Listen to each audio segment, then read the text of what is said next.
اس لیے ہم لوگ جو درخت جو شجرہ پڑھتے ہیں اس کا تعلق درخت سے اس لیے ہے کہ اس کو ہم اپنے بزرگوں سے جوڑتے ہیں، اور وہ شجرۃ الطیبہ کہلاتا ہے، یعنی پاک درخت۔ کلمہ طیب کے درخت کو پاک درخت کہا گیا ہے، اور وہ کلمہ طیب کا درخت کا تعلق رسول پاک سے ہوتے ہوئے تمام اولیاء اللہ سے ہو کے ہم لوگوں تک پہنچتا ہے۔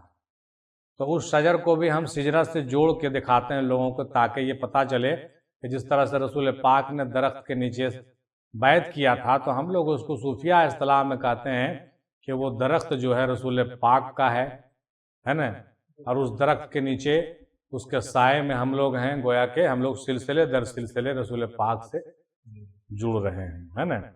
تو شجر اور شجرہ سمجھ میں آ گیا آپ کو؟ السلام علیکم۔ وعلیکم السلام بھائی۔ 4 پیر 14 خانوادے ہیں، اس کے بارے میں بات کریں۔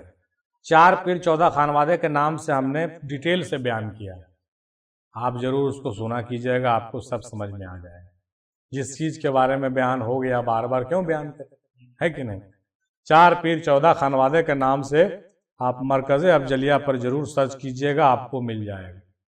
4 پیر 14 خانوادے کا تفصیلی ذکر ہم لوگوں نے اس میں کیا ہے، اور یہ بتایا گیا کہ 4 پیر کہاں سے نکلے ہیں اور 14 خانوادے اس کے کیسے ہوئے ہیں، ہے نا بھائی؟ 4 صحابہ بھی ہیں اور 4 مسلک کے امام بھی ہیں، اس کے علاوہ 4 سلاسل بھی ہیں، 4 سلسلہ ہے نا جی۔ تو یہ ساری باتیں ہم نے اس میں ڈیٹیل سے بات کیا ہے، اور 14 خانوادہ جو ہے بزرگوں کے خانوادے بھی 14 ہوئے ہیں، اس میں بتایا گیا۔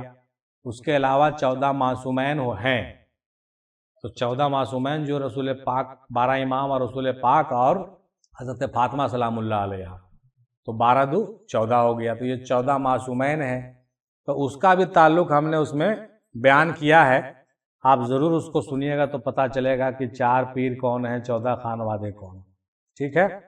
السلام علیکم۔ وعلیکم السلام حضرت صاحب، میرا خیال ہے کوہ طور پر جب موسیٰ علیہ السلام اللہ سے ہم کلام فرمائے تھے تو اللہ پاک موسیٰ علیہ السلام سے کس آواز میں گفتگو فرماتا تھا؟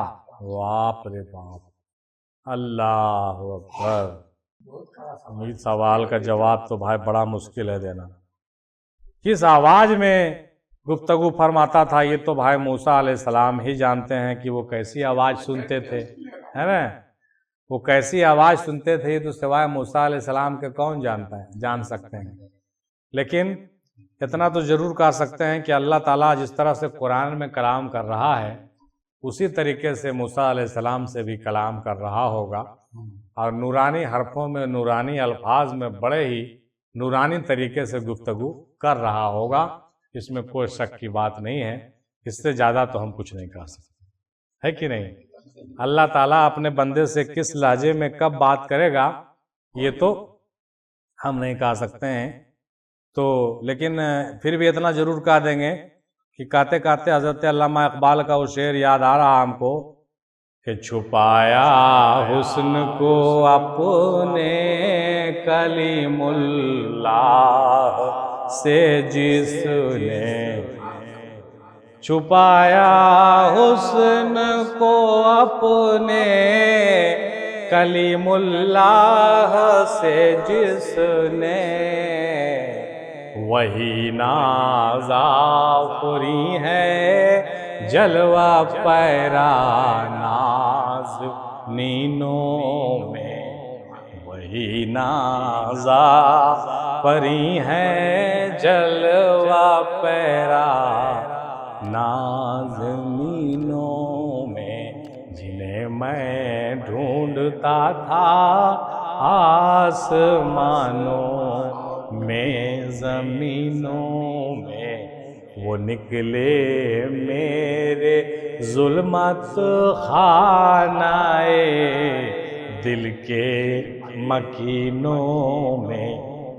ہم جانتے ہیں کہ یہ سبجیکٹ بہت ہارڈ ہے، اور جس طرح کی گفتگو ہم کر رہے ہیں وہ بات آپ لوگ تھوڑا کم ایبزارب کر رہے ہیں، لیکن پھر بھی انشاءاللہ آتے رہیے، ہر مجلس میں بیٹھتے رہیے، کچھ نہ کچھ تو ضرور ملتا رہے گا۔ اور ایک بات کا خیال اور رکھیے، حالانکہ ہم کبھی کبھی بہت یہ ہو جاتے ہیں کہ کیا ضرورت ہے کوئی سننے والا ہی نہیں، راہ دکھلائیں کسے راہ روئے منزل ہی نہیں، ہم تو مائل بکرم ہیں کوئی سائل ہی نہیں۔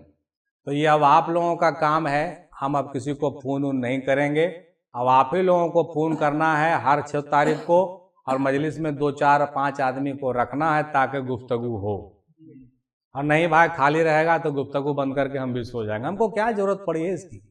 ضرورت آپ لوگوں کو ہے۔ رہی بات سوشل میڈیا کے لیے ہم اپنے روم میں بیٹھ کے ہم بیان کر دیتے ہیں، جو سوال آتا ہے سو پوچھ دیتے ہیں، جواب دے دیتے ہیں، ان لوگوں کو پہنچ جاتا ہے، لیکن آپ لوگوں تک پہنچنے کے لیے ایک مجلس کی ضرورت تو ہے، تو یہ مجلس کو آپ لوگوں کو منعقد رکھنا پڑے گا، ہے کہ نہیں؟